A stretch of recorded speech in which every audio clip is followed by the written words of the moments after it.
தொண்டரடி பொடியாழ்வார் அருளிய திருமாலையில் 23வது பாசுரம் பார்க்கலாம்.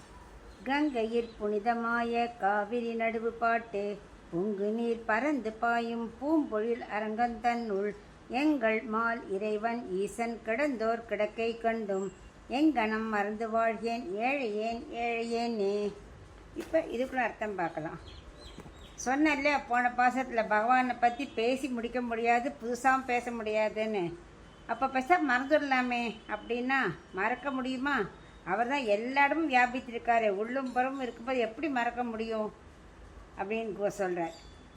கங்கையை விட புனிதமான காவேரி நீருக்கு நடுவில் அப்படியே பெருக்கெடுத்து ஓடி வருது இல்லையா? அங்கே நிறைய சோலைகள் மரங்களை சூழ்ந்து இருக்கிற திருவரங்கத்து கோவிலில் பக்தர்களாகிய அடியார்களிடத்தில் ரொம்ப அன்பு உடைய பகவான் என்ன பண்ணுறார்? அவருக்கு என்ன வல்லமை இருக்கு? எல்லாரும் நியமிக்கும் வல்லமை இருக்கு இல்லையா?